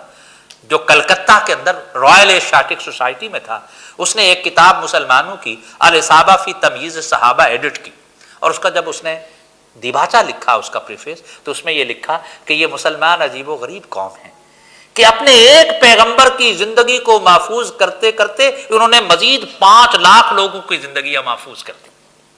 یعنی وہ 5 لاکھ لوگ جو صحابہ، تابعین، تبع تابعین تھے، جن کی روایت کے ساتھ یہ ایک پوری زندگی کا کالب ہمارے سامنے پیش ہوتا ہے۔ وہ کہتا ہے کہ یہ مسلمانوں میں اسماء الرجال کا یہ جو علم تھا کہ 5 لاکھ انسانوں کی بایوگرافیز جو ہے ان کو پورے طور پر محفوظ کیا گیا۔ یہ ایک عظیم الشان ورثہ اور تراث ہے جو ہمارے سامنے پورے طور پر ہمارے سامنے آتی ہے۔ اب میں بعض اوقات بعض چیزیں بڑی عجیب و غریب اس میں سامنے آتی ہیں۔ صلح حدیبیہ کے اندر میں جب اس کو پڑھ رہا تھا تو اس کے اندر ایک جگہ آتا ہے کہ وہ جو عروہ بن مسعود ہے وہ بار بار کفار کے پاس نیگوشیشنز کے لیے، کونسلنگ کے لیے، مشورے کے لیے ان کے پاس جاتا ہے، اور جب وہ معاہدہ ہو جاتا ہے تو وہ یہ کہتا ہے کہ دیکھو جس طرح سے تم نے مجھے چیف بنایا نیگوشیشنز کا، اور میں نے محمد ابن عبداللہ، وہ تو اسی انداز میں مانتا تھا صلی اللہ علیہ وسلم، تو میں نے آج تک دنیا کے دوسری کورٹس میں گیا ہوں، ممالک میں گیا ہوں، ان کے درباروں میں گیا ہوں، جو وجاہت میں نے اس قریش کے اس فرزند میں دیکھی ہے وہ دنیا میں کسی اور شخص کے اندر نہیں دیکھی۔ اور وہ ساتھ بتاتا ہے کہ وہ کیا تھی، وہ کہتا ہے کہ میں نے یہ دیکھا کہ جب ان کا پیغمبر وضو کے لیے اپنے اعضاء میں پانی استعمال کرتا تھا تو صحابہ محبت اور عقیدت کے ساتھ وہ استعمال شدہ پانی اعضاء سے زمین تک نہیں گرنے دیتے تھے کہ برکت کے طور پر اسے اٹھا لیتے تھے۔ یہ ایک دین کے دشمن کی سٹیٹمنٹ ہے۔ میں نے اس سے ایک نتیجہ خود اخذ کیا کہ جن صحابہ نے رسول اللہ صلی اللہ علیہ وسلم کے اعضاء کے وضو کے استعمال شدہ پانی کو زمین تک نہیں گرنے دیا، آپ کی زبان سے نکلنے ہوئے الفاظ کو کیسے گرنے دیا ہوگا؟ ایک دشمن کی سٹیٹمنٹ ہے یہ کہ وہ یہ ایک ایک چیز کو، یہی وجہ ہے کہ آپ پورا ذخیرہ حدیث کو اگر آپ دیکھیں گے تو آپ اس میں 2 قسم کی روایات پائیں گے۔ ایک کہے گا سمعت رسول اللہ صلی اللہ علیہ وسلم، میں نے رسول اللہ صلی اللہ علیہ وسلم سے یہ بات سنی۔ دوسرا کہتا ہے رأیت رسول اللہ صلی اللہ علیہ وسلم، میں نے رسول اللہ صلی اللہ علیہ وسلم کو یہ کام کرتے ہوئے دیکھا۔ تیسرا کہتا ہے کہ میں نے سنا لیکن میرا گمان ہے کہ یا یہ لفظ آپ نے استعمال کیا یا یہ کیا، یعنی اس لفظ کے اندر وہ کوئی دوسری چیز نہیں کہتے، اس لیے کہ رسول اللہ صلی اللہ علیہ وسلم نے صحابہ کو کہہ دیا تھا من کذب علی متعمدا فلیتبوأ مقعدہ من النار، جو میری ذات کے ساتھ کسی ایک بات کو غلط اٹیچ کر دے وہ اپنا ٹھکانہ جہنم میں کر دے۔ صحابہ اس لیے بہت سارے صحابہ تو اس خوف سے حدیث بیان نہیں کرتے تھے کہ کہیں ہم سے کوئی ایسی بات نہ ہو جائے کہ جس میں کوئی ایڈیشنل بات آ جائے۔ عربوں کے اندر لکھنا معیوب سمجھا جاتا تھا، اگرچہ اسلام نے سب سے پہلے لکھنے کی روایت کو قائم کیا، اور کیا کچھ لکھا گیا میرے محتاط اندازے کے مطابق قرآن مجید کے علاوہ 20,000 چیزیں کم از کم خود رسول اللہ صلی اللہ علیہ وسلم کی زندگی میں لکھی گئی، اور اس کے بعد تو کثرت کے ساتھ لکھا گیا۔ اس اعتبار سے پھر ہم یہ بات دیکھتے ہیں کہ یہ ایک کثرت کے ساتھ ایک، لیکن قوت حافظہ ان کی عجیب تھی، باتوں کو یاد رکھتے تھے۔ میں پہلے تو مجھے اندازہ نہ ہو سکتا یہ بات ہے، لیکن اس زمانے میں خود میری زندگی میں 8-10 واقعات پے در پے ایسے آئے۔ ایک تو ہمارے پنجاب میں اکاڑا کے قریب رینالہ ایک جگہ ہے، اس کے قریب ایک باما بالا لشاریہ میں ایک درس نظامی تھا، اس میں ایک حافظ عبدالرزاق صاحب ابھی حیات ہیں، نابینا ہیں، وہ حدیث کی کتاب پڑھا رہے تھے، طالب علم کتابیں سامنے رکھے ہوئے تھے، اور جہاں طالب علم غلط پڑھتا تھا وہ کہتا تھا اس کو درست کرو، یہ لفظ یوں ہے۔ یہ بیٹھ کر میں نے خود دیکھا کہ ایک نابینا شخص جو ہے حدیث کا متن دوسروں کے سامنے موجود ہے۔ پھر میں نے فیصل آباد میں کچھ مدارس میں دیکھا کہ ایک طالب علم کو انعام دیا گیا کہ اس نے ترمذی کا پورا متن جو ہے سنن ترمذی کا اس کو زبانی یاد کیا، اس نے بلوغ المرام کو زبانی یاد کیا، اس نے مشکات کو زبانی یاد کیا۔ اور پھر جب میں سعودیہ میں ایک دفعہ گیا اور ان کے جو مفتی اعظم عبدالعزیز بن باز تھے، عبداللہ بن باز، میں نے ان کو دیکھا کہ کمال حافظہ تھا کہ پوری حدیث 10 12 حدیثیں وہ بے پیش کرتے چلے جا رہے ان کے سامنے موجود۔ اور پھر تاریخ انسانی کے اندر جو مختلف قسم کے ہمارے محدثین ہیں ان کے حافظے تو عجیب و غریب قسم کے تھے۔ تو یہ آج کی دنیا کے اندر آپ لوگوں کو معلوم ہوگا ایسے وکلا موجود ہیں، میرے دوست ہیں کہ جن کو پاکستان پینل کوڈ کے سینکڑوں دفعات پوری زبانی یاد ہے، کانسٹیٹیوشن لائرز کو اپنا کانسٹیٹیوشن یاد ہے، ہمارے بعض اساتذہ ایسے ہزاروں اشعار ان کو زبانی یاد ہے۔ میرے ایک دوست آج کل مکہ میں عزیر شمس صاحب ہیں، ان کو 50,000 سے زیادہ مصنفوں کی تاریخ وفات اور پیدائش، کہاں پیدا ہوئے کہاں مرے، وہ ان کو زبانی یاد ہے۔ انسانی حافظے کے، آپ تو خیر میڈیکل کے لوگ ہیں، آپ سے بات اس انداز میں کر ہی نہیں سکتا ہے کہ حافظے کی کتنا پوٹینشل ہے اس کے اندر، ریٹیننگ ویلیو ہے وہ کس قدر موجود ہے اور کیا نہیں ہے، یہ آپ کا سبجیکٹ ہے، آپ اس کا اندازہ لگا سکتے ہیں۔ لیکن یہ سارا کام جو ہے تاریخ انسانی کے اندر اس اعتبار سے بھی ہوا۔ پھر اس کے ساتھ بہت سارے علوم سامنے آئے جن کے اندر کے علوم جو تھے اسناد کے بھی تھے اور علوم جو تھے وہ متن کے بھی تھے۔ حدیث 2 حصوں پر مشتمل ہوتی ہے، ایک اس کا راوی ہوتا ہے جو اس کو بیان کرتا ہے۔ ان ابو ہریرہ رضی اللہ تعالیٰ عنہ قال قال رسول اللہ صلی اللہ علیہ وسلم انما الاعمال بالنیات۔ ابو ہریرہ رضی اللہ تعالیٰ عنہ سے روایت ہے کہ رسول اللہ صلی اللہ علیہ وسلم نے فرمایا انما الاعمال بالنیات۔ یہ انما الاعمال بالنیات یہ حدیث کا ٹیکسٹ ہے اور ان ابو ہریرہ یہ اس کا راوی ہے۔ اب دو علوم بنے کہ راوی اتھینٹک ہے یا نہیں، اس میں اسماء الرجال کا علم سامنے آیا، اور تاریخ انسانی کے اندر اس سے پہلے اور اس کے بعد یہ اسماء الرجال کا علم کہیں اور موجود نہیں تھا۔ آج پوری دنیا کی تاریخ ایک سمائی تاریخ ہے، پانی پت کی پہلی جنگ کب ہوئی، کہاں ہوئی، کون لوگ تھے، دوسری کب ہوئی، تیسری کب ہوئی، یہ سارے آپ کے پاس زبانی روایات ہیں، کوئی اتھینٹک نہیں ہے۔ حدیث کے اندر جب تک راوی رسول اللہ صلی اللہ علیہ وسلم کے ساتھ اس کو متعلق نہیں کر دیتا ہے وہ حدیث صحیح حدیث نہیں کہلا سکتی۔ اس لیے محدثین کے ہاں ٹرمینالوجی آف حدیث کا ایک وسیع نظام ہے، اس پر کئی لیکچر دیے جا سکتے ہیں کہ صحیح کیا ہے اور ضعیف کیا ہے اور مردود کیا ہے اور مقبول کیا ہے اور اس میں موضوع کیا ہے اور اس میں خبر واحد کیا ہے اور شاذ کیا ہے۔ یہ ساری جو ٹرمینالوجی پیدا ہوئی ہیں یہ حدیث کی کلاسیفیکیشن ہے، اور یہ حدیث کی کلاسیفیکیشن مغرب کے اورینٹلسٹ نے کی ہے، مسلمان محدثین نے خود کی ہے۔ اور جب ایک زمانے کے اندر لوگوں نے، یہود نے بالخصوص، عبداللہ بن سبا اور ان کے ساتھیوں نے بالخصوص حدیثیں گھڑنا شروع کر دی، کنکوکشن اور فیبریکیشن، تو محدثین کا ایک نیا گروہ وجود میں آیا جنہوں نے اسماء الرجال کے ساتھ درایت کے علم کو بھی، کہ متن جو ہے اس کی بھی کچھ شرائط ہیں حدیث کے اندر، وہ متن قرآن مجید کے کسی اصول کے خلاف نہیں ہونا چاہیے، اس متن کو عقل سلیم کے خلاف نہیں ہونا چاہیے، اس متن کو تاریخی روایات سے متضاد نہیں ہونا چاہیے، اس متن کو جغرافیائی اور حجاز کے حالات کے خلاف نہیں ہونا چاہیے۔ اس کے باقاعدہ کرائٹیرین پیدا کیے گئے کہ ایک طرف تو جو راوی ہے اس کا نیریٹر ہے اس کو باقاعدہ اس کو ٹیسٹ کرنے کے لیے ایک علم بنا، اور یہ سائنٹیفک علم تھا۔ میں ایک جملہ یہ کہوں گا کہ دنیا کے اندر تاریخ کے علم کے اندر ہسٹوریوگرافیکلی احتیاط کا جو آخری درجہ ہے ہسٹری میں، حدیث کے اندر وہ احتیاط کا ابتدائی بھی نہیں ہے، اس سے آگے وہ چلتا ہے۔ اس سے آپ اندازہ لگا لیجیے کہ تاریخ اور حدیث کے دونوں معاملات کے اندر کتنا بڑا فرق ہے۔ اب یہ کیا ہوا، یہ حدیث آگے منتقل ہوتی ہے۔ ابو ہریرہ رضی اللہ تعالیٰ عنہ 49 ہجری میں فوت ہوئے، لیکن ان کے شاگرد حمام بن منبع اور وہب بن منبع آپ انہیں لکھواتے تھے۔ حمام بن منبع کو جو 138 حدیثیں انہوں نے لکھوائیں وہ جرمنی کے ایک مینوسکرپٹ اس سے ملا اور ڈاکٹر حمید اللہ نے اس کو مرتب کر دیا۔ اب وہ 138 حدیثیں صرف حمام بن منبع کا صحیفہ میں نہیں ہے جو ابو ہریرہ نے لکھوائی، اور لوگوں نے بھی ان کو بیان کیا۔ یہ آپ کو معلوم ہونا چاہیے، ایک دلچسپ بات ہے، احادیث کی کل تعداد میری تحقیق کے مطابق جو اب اویلیبل ہے، جس کو 1588 صحابہ کے ذریعے پیش کیا گیا، وہ 50,000 سے زیادہ حدیثیں نہیں ہیں۔ لیکن عام طور پر کہتے ہیں کہ امام بخاری کو جناب 1,00,000 صحیح اور 2,00,000 غیر صحیح حدیثیں یاد تھیں، اور یحییٰ بن معین کو 6,00,000 حدیثیں یاد تھیں، اور اسحاق بن راہویہ کو اتنی حدیثیں یاد تھیں۔ تو یہ 50,000 سے 1,00,000 اور 2,00,000 اور 3,00,000 اور 6,00,000 کیسے ہوگی؟ یہ سمجھنے کی بات ہے۔ یہ اس طرح سے ہے کہ روایت تو ایک ہی ہے، لیکن اگر اس کو 5 لوگ بیان کریں گے تو وہ روایت ملٹی پلائی ہو جائے گی 5 سے، اور اگر 20 بیان کریں گے تو ملٹی پلائی ہو جائے گی 20 سے، اور ان کا جو ایکیومولیٹو ایفیکٹ ہے وہ پھر لاکھوں میں جا کر بنتا ہے۔ یعنی حدیث وہی ہے۔ اسی لیے موطا امام مالک جو امام مالک نے مرتب کی، اور امام مالک کی حدیث سب سے پہلے مرتب ہوئی ہے، اور موطا کیا تھی؟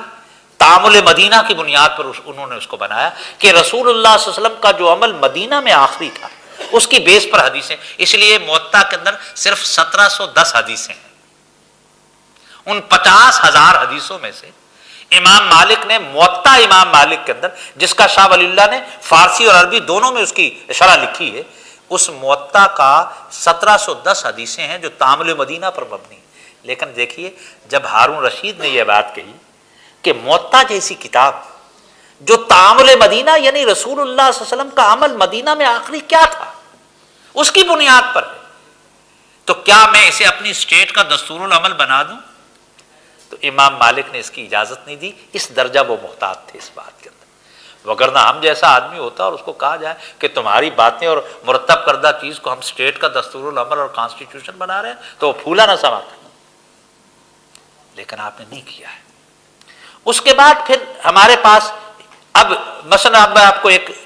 تھوڑی سی یہ شجرہ بتاتا ہوں کیسے ہوتا ہے۔ میں اگر آج ایک حدیث کو بیان کرتا ہوں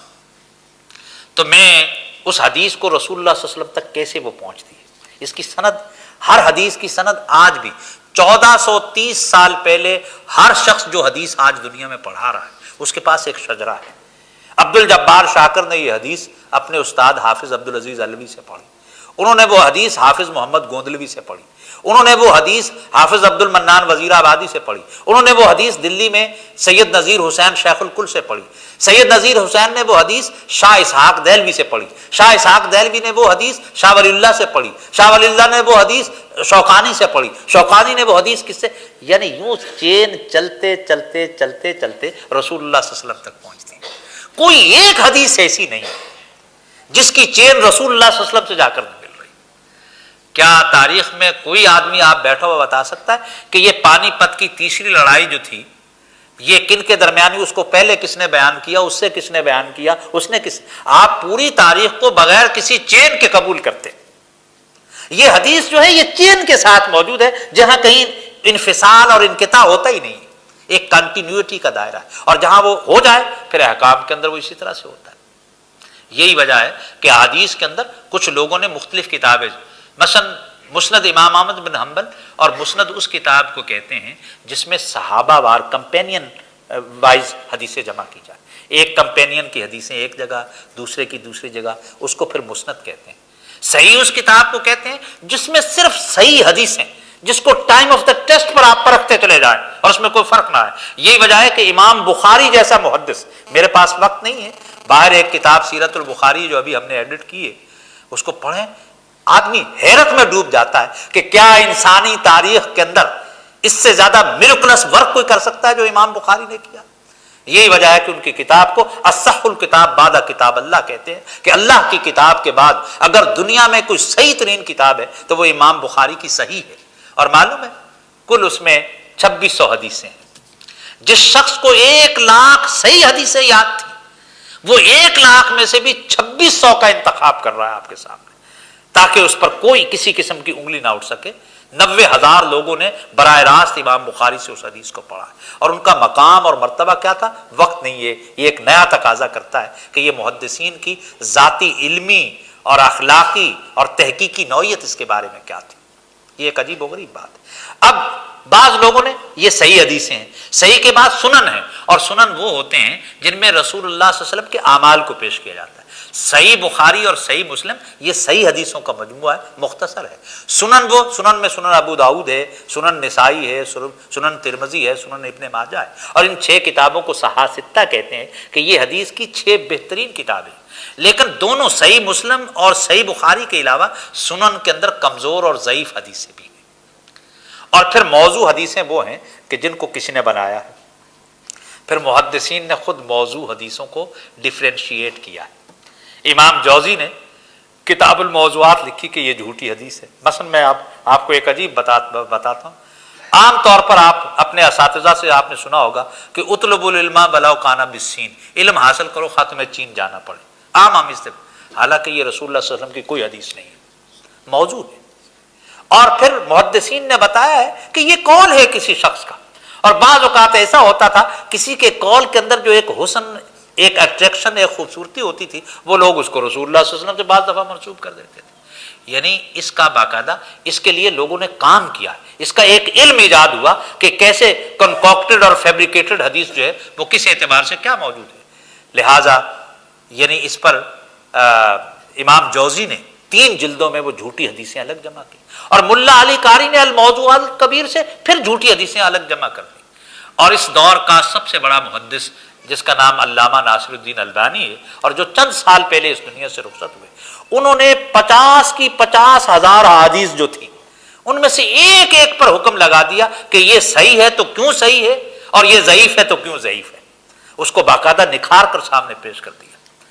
پوری دنیا کی تاریخ میں کسی مذہب کی کسی شخصیت کے حوالے سے کوئی بات آپ کے سامنے موجود نہیں۔ آپ کو کچھ پتہ نہیں کہ سوکریٹیز کے لاسٹ ڈیز آف سوکریٹیز پہلے کس نے مرتب کیے، اس کے بعد کس نے لکھا، کوئی کمپیریزن ہی نہیں ہے کہ رسول اللہ صلی اللہ علیہ وسلم کی ان ساری باتوں کے ساتھ ان چیزوں کو شروع کیا جائے۔ اس اعتبار سے یہ جو 3ری صدی ہجری میں ہوا، اور جو ہمارے نادان دوست بعض اوقات کہتے ہیں کہ ایسے احادیث کے مجموعوں پر کیسے عمل کیا جائے جس کو کہ 3ری صدی ہجری میں مرتب کیا گیا، کوئی بات نہیں۔ امام بخاری 256 میں فوت ہوئے، ابو داؤد 261 میں فوت ہوئے، ترمذی 275 میں فوت ہوئے، نسائی 279 میں فوت ہوئے، ابن ماجہ 303 میں۔ یہ سارے کے سارے لوگ جو تھے انہوں نے حدیثیں جو ہیں جمع، انہوں نے کوڈیفیکیشن کیا ہے۔ اس کی 2 مثالیں دیتا ہوں آپ۔ ہمارے ہاں جتنے لا کے ٹیکسٹ ہیں، میں چونکہ لا گریجویٹ بھی رہا، تو اس میں فرض کیا کہ انڈین پینل کوڈ ہے، یا کرمنل پروسیجر کوڈ ہے، یا ایویڈنس ایکٹ ہے، یا سٹیمپ ایکٹ ہے، یا مائنر ایکٹس ہیں۔ اب اس کے اندر لکھا ہوتا ہے کہ یہ 1860 میں ان کی کوڈیفیکیشن کی گئی۔ سوال پیدا ہوتا ہے کہ کیا 1860 سے پہلے وہ ایویڈنس ایکٹ، وہ کرمنل پروسیجر ایکٹ اور وہ انڈین پینل ایکٹ کیا وہ موجود نہیں تھے؟ موجود تھے۔ ایک شخص آیا اور ماضی کی ان ساری روایات کو اس نے پکڑا، چیپٹرائزیشن کر دی، کلاسیفائی کر دیا، اور اس کو اس اعتبار سے مرتب کر دیا۔ یہی کام ان صحاح ستہ کے مصنفین اور مرتبین نے کیا، اور وہ کام یہ تھا کہ ماضی کے اندر 50 صحابہ کی لکھی ہوئی اور 1588 صحابہ کی بیان کی ہوئی اور 250 تابعین کی لکھی ہوئی اور اس سے زیادہ ہزاروں کی بیان کی ہوئی، ان ساری حدیثوں کو جو کرائٹیرین کے اعتبار سے موجود تھیں ان کو کوڈیفائی کر دیا۔ اس لیے کہتے ہیں کہ فقہ البخاری فی تراجم ابواب، امام بخاری کی فقاہت اور عظمت اس میں ہے کہ انہوں نے تراجم ابواب چیپٹرز قائم کر دیے۔ امام بخاری کی کتاب کو پڑھیں گے، ہر چیز کا پہلے ایک چیپٹر ہے، اس چیپٹر کے تحت، اس عنوان کے تحت، اس سبجیکٹ کے تحت وہ اس حدیث کو لاتے ہیں، جس سے حدیث سے افادیت کا ایک نیا انداز اور ایک نیا اسلوب جو ہے وہ اس کے ذریعے سے پیدا ہوتا ہے۔ قرآن مجید نے خود کہا سورہ الحجرات کے اندر مسلمانوں سے کہ تمہارے سامنے جب کوئی شخص بیان کر رہا ہو، کوئی فاسق، تو تم اس کی تحقیق کر لیا کرو۔ یہ جو درایت ہے، جو اسماء الرجال ہے، یہ قرآن مجید کا پیدا کیا ہوا علم ہے کہ جب کوئی خبر لے کر آئے تو قرآن کہتا ہے کہ تم اس خبر کی تحقیق کرو کہ وہ ویلڈ یا انویلڈ ہے۔ اسی قرآن مجید کا سکھایا ہوا جو ویلڈیٹی کا ایک میتھڈ تھا، جو سٹائل تھا، جو اسٹریٹجی تھی، اس کو اپلائی کرتے ہوئے مسلمانوں نے حدیث کی کیٹیگرائز کہ یہ وہ حدیثیں جس کے اندر کسی اعتبار سے کوئی نقص موجود نہیں، یہ وہ ہے جس میں یہ کمزوری اور نقص پائی جاتی ہے۔ یہی وجہ ہے کہ ہندوستان کے اندر سید علی متقی نے جو 70,000 کے قریب حدیثوں کا مجموعہ کنز العمال 50 یا 70 ہزار ہے، ان کو جب جمع کیا تو اس میں ساری ضعیف حدیثیں بھی جمع کر دی، کمزور بھی کر دی، لہٰذا اس کو اتھینٹک نہیں مانا جا سکتا، انہوں نے صرف جمع کر دیا۔ اسی طرح سے بعض سلیکشن بھی ہوئی، مشکات المصابیح ہے، مشارق الانوار ہے، اس ریاض الصالحین ہے، بلوغ المرام ہے، یہ ایکسٹریکٹس ہیں مختلف کتابوں کے ساتھ، لیکن یہ غلط بھی ہے۔ لیکن اس زمانے میں تو حدیث پر اتنا بڑا کام ہو چکا ہے اور اتنا سائنٹیفکلی کام ہو چکا ہے کہ جس میں ایک ایک حدیث جو ہے اس کے بارے میں حتمی اتھینٹک انداز میں بات سامنے آ گئی ہے کہ اس کا ویٹیج کیا ہے اور اس کا کرائٹیرین کیا ہے اور اس کا لیول کیا ہے اور اس کا ویٹیج کیا ہے۔ اب تو صرف عمل کرنے کی بات ہے۔ اس لحاظ سے میں یہ محسوس کرتا ہوں کہ جو چیز زیادہ اہم ہوتی ہے اس پر اتنے ہی زیادہ اعتراض ہوتے ہیں۔ تاریخ میں سب سے پہلے مغرب کے مستشرقین نے اس بات کی کوشش کی کہ قرآن مجید پر حملے کریں، 3-4 صدیوں تک انہوں نے حملے کیے، لیکن انہوں نے محسوس کیا کہ قرآن مجید پر حملے کام نہیں دے سکتے۔ پھر انہوں نے سوچا کہ رسول اللہ صلی اللہ علیہ وسلم کی احادیث پر حملے کیے جائیں، اس میں انہوں نے بھی کام کیا، شاخ نے، گولڈ زہر نے، نویلڈکی نے اور لوگوں نے، لیکن اب وہ بھی شکست کھا چکے ہیں۔ اب وہ تو شکست کھا گئے، لیکن ہمارے درمیان کچھ لوگ ایسے موجود ہیں جو شکست خوردگی کو سہارا دینے کے لیے اور اپنی عاقبت برباد کرنے کے لیے آگے بڑھ رہے ہیں۔ ہم یہ کہتے ہیں کہ اگر کل ہاتو برہانکم ان کنتم صادقین، لاؤ اپنی دلیل ہمارے سامنے اگر تمہارے درمیان کوئی صداقت موجود نہیں۔ یہ لوگ جو تاریخ کے بھونڈے انداز میں مرتب کرنا حقائق کو تسلیم کرتے ہیں، تاریخ انسانی کے اس سائنٹیفک علم کے بارے میں یہ توجہ رکھتے ہیں۔ ہم خود کہتے ہیں، محدثین خود کہتے ہیں، اور یہ بات رکھیے کہ یہ حدیث موضوع ہے، یہ ضعیف ہے، یہ کمزور ہے، یہ خبر واحد ہے، یہ مقبول ہے، یہ مردود ہے، یہ مرفوع ہے، یہ متصل ہے، یہ صحیح ہے، یہ خبر واحد ہے، یہ بات مستشرقین نے نہیں کہی، یہ تو محدثین نے خود مرتب کیا ہے۔ ان کی دیانت کا اور علمی عظمت کا اور تحقیقی اصالت رائے کا اس سے بڑا ثبوت کیا ہو سکتا ہے کہ اپنے ہاتھوں سے انہوں نے حکم لگایا اور وہ صحیح لگایا۔ اس لحاظ سے امت مسلمہ کی یہ خوش نصیبی ہے کہ ان کے پاس قرآن مجید جس سنت کے احیاء کا تقاضا کرتا ہے، وہ سنت 2 طرح سے محفوظ ہوئی، لکھ کر بھی محفوظ ہوئی اور عمل کے ذریعے سے بھی محفوظ ہوئی۔ اگر کہیں نہ لکھا ہوتا کہ نمازیں 5 ہیں تو پھر بھی 5 ہوتی، اگر کہیں نہ لکھا ہوتا کہ روزہ جو ہے وہ طلوع سحر سے غروب آفتاب تک کیسے ہوگا، کہیں نہ لکھا ہوتا کہ حج کیسے کی جائے گی، کہیں نہ لکھا ہوتا کہ زکوٰۃ کیسے دی جائے گی، تو پھر بھی وہی ہوتا۔ اگرچہ قرآن مجید کو صرف قرآن سے سمجھنا یہ کل بھی ناممکن تھا، آج بھی ناممکن ہے اور قیامت تک ناممکن رہے گا۔ کوئی شخص مجھے قرآن مجید سے نماز کی ترتیب بتا دے، یہ بتا دے کہ رکعتیں کتنی ہوں گی، سجدے کتنے ہوں گے، کس چیز میں کیا پڑھا جائے گا، قرآن سے کہیں نہیں ممکن ہے، اور یہ قرآن کا تقاضا بھی نہیں تھا۔ قرآن جو تھا یہ ایک مائکرو لیول کی ریسرچ، میکرو نہیں ہے کہ اس میں ایک ایک چیز، اس نے اصول دے دیے، ان اصولوں کی تفسیر کے لیے قرآن نے بتا دیا کہ ہمارا پیغمبر اس کی تشریح تمہارے سامنے کرے گا، لِتُبَيِّنَ لَهُ، اب یہ تمہارے سامنے اس کی وضاحت کرے گا۔